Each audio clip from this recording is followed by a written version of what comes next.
বাসর ঘরে বসে আছে আয়াত। ঠিক তখনই পাশের বাসার ভাবি বলল, আয়াত, ফ্রেশ হয়ে নাও। তুর্য ফোন করে বলেছে তোমার খেয়াল রাখতে। কিছুক্ষণ পরেই তুর্য এসে পড়বে। তুমি বসো, আমি তোমার খাবার নিয়ে আসছি। এই বলেই ভাবি চলে গেলেন। কিছুক্ষণ পরেই খাবার দিয়ে বেরিয়ে গেলেন। এখন রাত ৮টা। ভাবি যাওয়ার সময় বাইরে থেকে দরজা লক করে গেছেন। আমার রুমে দম বন্ধ হয়ে আসছিল, তাই ব্যালকনিতে গেলাম আর আমার জীবনের সবচেয়ে খারাপ দিনটির কথা ভাবছি, যার জন্য আজকে আমি বউ সেজে বসে আছে। অতীতে ডুব দিলাম ৩ মাস আগে। এই আয়াত ওঠ, দেখ নিশে ফোন দিয়েছে, তোদের নাকি আজকে প্র্যাকটিক্যাল এক্সাম আছে। এই কথা শুনেই আমি তাড়াতাড়ি উঠে মাকে বললাম, মা আগে ডাক দিবে তো, এত লেট হয়ে গেছে। আমাদের খারুস টেবিল স্যার, ফিজিক্স টিচার, আমাদের মেরেই ফেলবে। এই বলেই একদৌড়ে ওয়াশরুমে চলে গেল। রেডি হয়ে স্কুলের জন্য বেরিয়ে পড়ল। যেতে যেতে চলুন পরিচয়টা বলি আপনাদের। আরিশা আয়াত মেহেক, গল্পের নায়িকা, ক্লাস 10-এ পড়ে। দেখতে অসম্ভব সুন্দর, মুখে কি অদ্ভুত মায়া, ভয়ানক দুষ্টু। ওর দুষ্টুমিতে সবাই মেতে থাকে, যে কেউ মায়ায় আটকে পড়বে।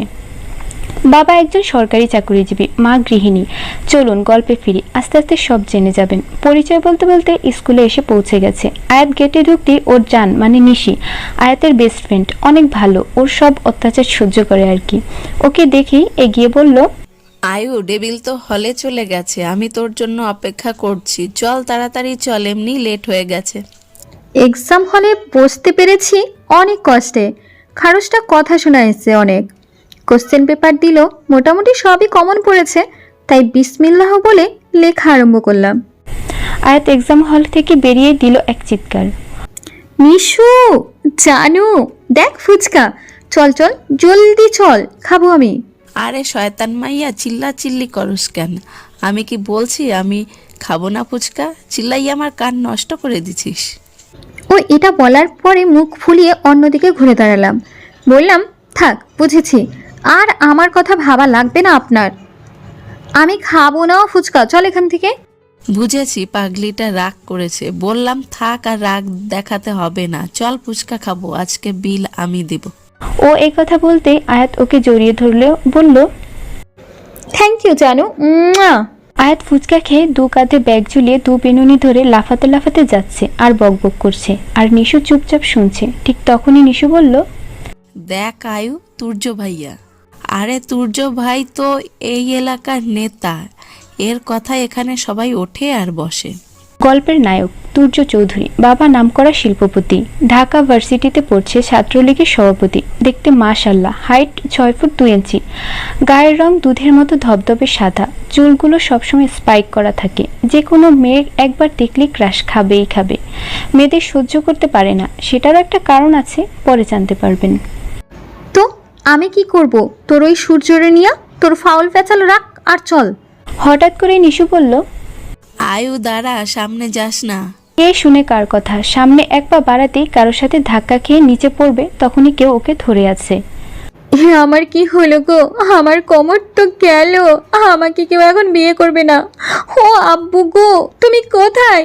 দেখো তোমার একমাত্র মেয়ের কোমর যে গেল। এই নিশু, দেখ তো আমি কি বেঁচে আছি কিনা মারা গেছি। তুর্য বাইকের উপরে বসে জাহিদের সাথে কথা বলছিল। সামনে তাকাতেই ওর চোখ আটকে গেল একটা ছোট্ট মিষ্টি মায়াবতীর দিকে।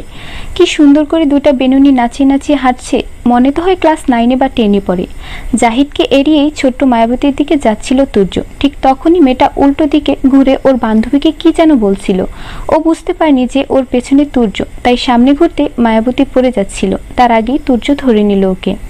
আমার রেশ কাটে পিচ্ছি মেয়েটার কথায়, এই বয়সে বিয়ে নিয়ে ভাবছে, কি পাকনি রে বাবা।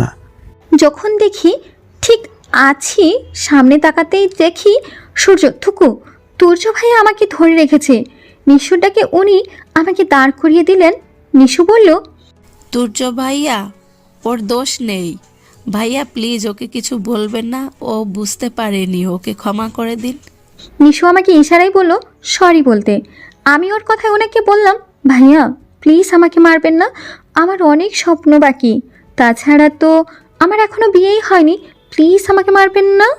কাঁদো কাঁদো ফেস করে বলল আয়াত, হাসতে হাসতে আমি শেষ। এইটুকু মেয়ে কি বলে?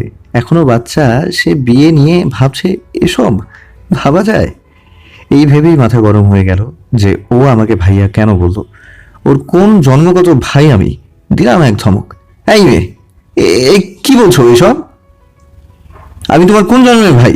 আর তার চেয়েও বড় কথা, তুমি এই রাস্তার মধ্যে ব্যাঙের মতো লাফিয়ে হাঁটছো কেন? আর একদিন দেখলে থাপ্পড় দিয়ে সব দাঁত ফেলে দেব। সঙের মতো দাঁড়িয়ে আছো কেন? যাও, বাড়িতে যাবে এক্ষুনি। জি ভাইয়া, এক্ষুনি যাচ্ছি আমরা, চল আয়ু। আয়াত নিশির সাথে যাচ্ছে আর মনে মনে তুর্যের গোষ্ঠী উদ্ধার করছে। বেটা শয়তানের নানা, তোর তো সাহস কম না, আমারই ঝাড়ি মারোস। বেটা বেয়াদব, আমারও সময় আসবে, তখন দেখিস তোরে ওই বুড়ি গঙ্গার পানিতে চুমানি দিব। বেটা খাড়াস, তোর কপালে বউ নাই রে, দেখিস আবার আমার করা ভবিষ্যৎবাণী। শালা তোরে বাগে পাই, তারপর বুঝামু এই আয়াত কি চিজ। নিশির সাথে চলে গেল বাড়িতে, গিয়ে ওয়াশরুমে চলে গেল শাওয়ার নেওয়ার জন্য। জাহিদ, এই জাহিদ, জি ভাই। এই মেয়েটার সব ইনফরমেশন আমার চাই। তোর হাতে 1 ঘন্টা টাইম আছে। ভাই পিচ্ছি মেয়েটার? ঠাস! জাহিদ গালে হাত দিয়ে সামনে তাকাতে তুর্য বলে, পিচ্ছি মেয়ে না, তোর ভাবি আজকে থেকে। তোর না, তোদের সবার ভাবি। ওকে আমার চাই।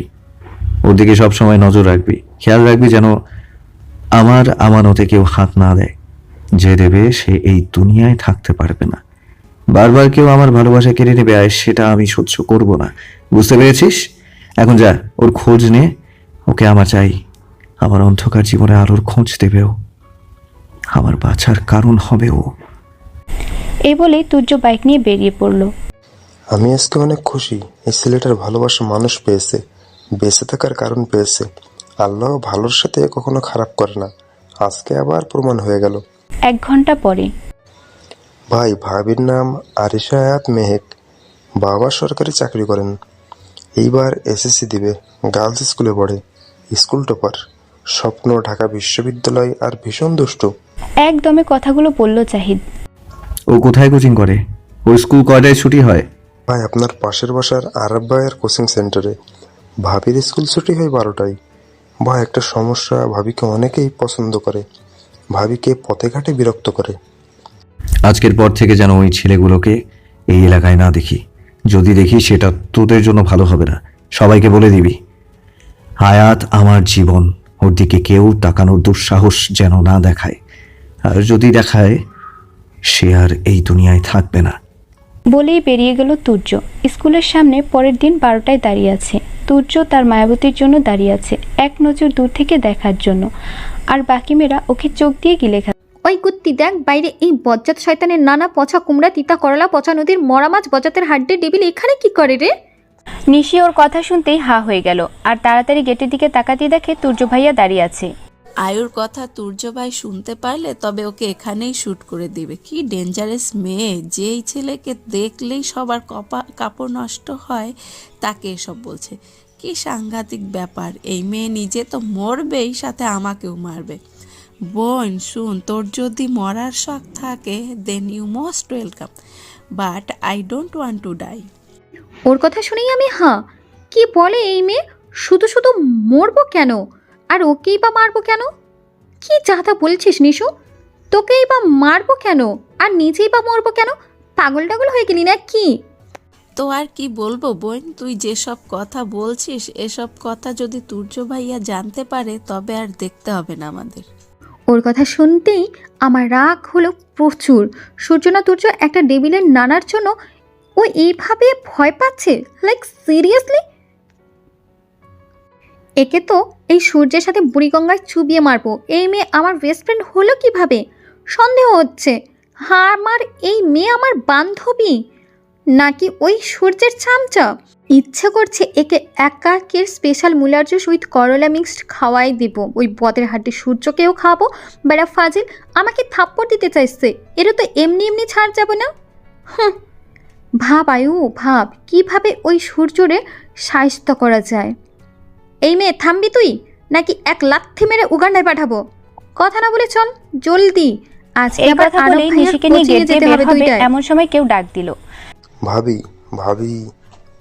একটা ছেলে ভাবি বলে ওদের দিকে এগিয়ে এসে আয়াতের উদ্দেশ্যে বলল, ভাবি, আপনাকে ভাই ডাকছে।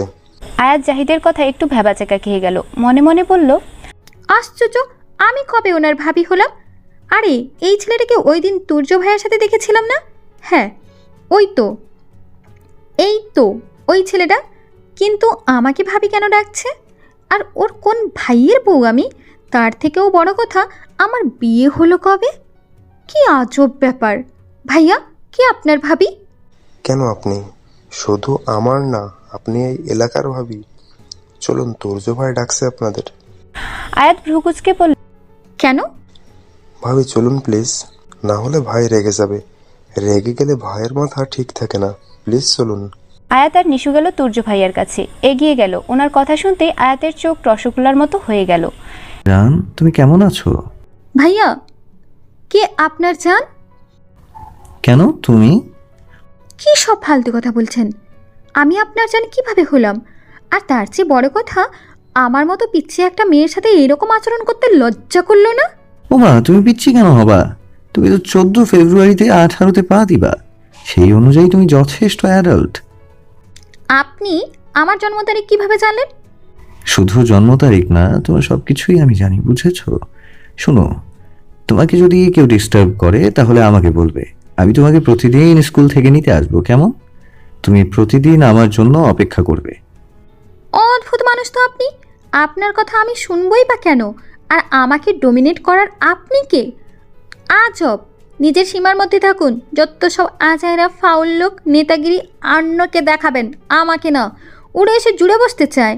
এই নিশু, চল তো। এসব ফাউল লোকের আজাইরা কথা শোনার ইচ্ছে বা টাইম আমার কোনোটাই নেই। চল। এই বলেই আয়াত নিশুকে নিয়ে চলে আসলো। হ্যাটস আপ টু ইয়ার, I must say you are a brave girl. কেউ তুর্য ভাইয়ের সামনে কথা বলা তো দূর, তাকাতেই সাহস পায় না। আর তুই এত কথা শুনিয়ে চলে এলি, আর তোকে কিছুই বললো না? ব্যাপারটা ঠিক হজম হলো না আমার। আয়াত ওর কথার জবাব দিল না, কথা না বাড়িয়ে চলে গেল। বাড়িতে ঢুকতেই আয়াতের আম্মু প্রশ্ন করলো, এক্সাম কেমন হয়েছে? আরে আম্মু, ক্ষুধা লেগেছে, খেতে দাও। তুই ফ্রেশ হয়ে, আমি খাবার পারছি। আয়াত এসে ফ্রেশ হয়ে খেয়ে বেরিয়ে পড়লো, উদ্দেশ্য রাফি ভাইয়ার কোচিং।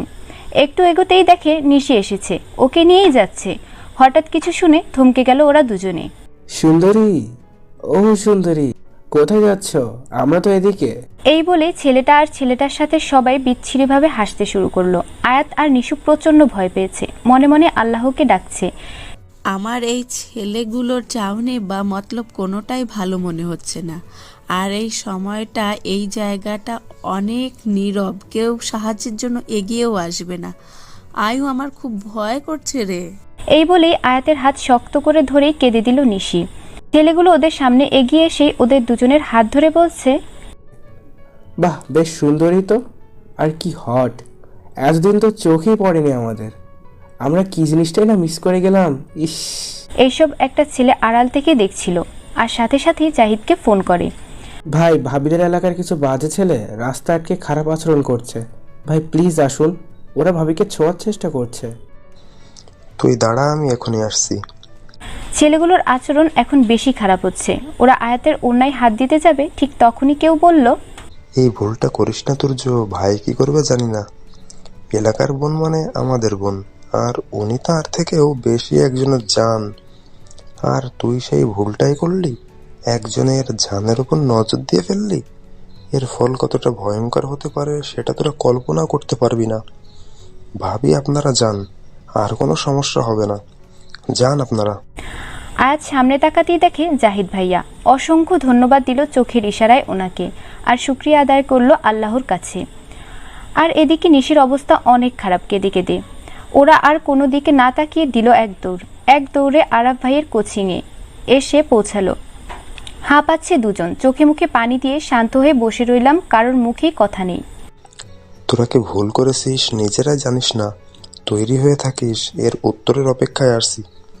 এতক্ষণে তুর্যর কানে খবর চলে গেছে। এটা শুনতেই ওর চোখ মুখ রক্তবর্ণ ধারণ করেছে। জাহিদ, এই জাহিদ, জি ভাই। ওদের প্রত্যেকটাকে আমার সামনে চাই। পেয়ে যাবেন ভাই, চিন্তা করবেন না আপনি। ওর এই কথা শুনেই তুর্য স্থির হয়ে রইল। তা দেখে জাহিদ মনে মনে ফাঁকা ঢোক গিলে বলল, ভাইকে এত শান্ত দেখাচ্ছে কেন? একদম শান্ত, যেমনটা হয় ঝড়ের পূর্বে। আকাশ যেমন গুমট হয়ে থাকে ঝড় আসার আগে, ঠিক তেমনই এখন তুর্যের অবস্থা। আজকে কি হবে সেটা সে নিজেও জানে না। এদিকে আয়াত আর নিশি কোচিং করে বের হয়ে বাড়ির পথে হাঁটছে আর আজকের কথা ভাবছে কি কি হলো ওদের সাথে আজকে। ঠিক তখনই একটা গাড়ি এসে ওদের তুলে নিয়ে গেল। ঘটনার আকস্মিকতায় আয়াত নিশি দুজনেই অবাক। এখন কি হবে ওদের? কে বাঁচাবে ওদের? এই ভেবেই আয়াত আর নিশু কেঁদে দিল।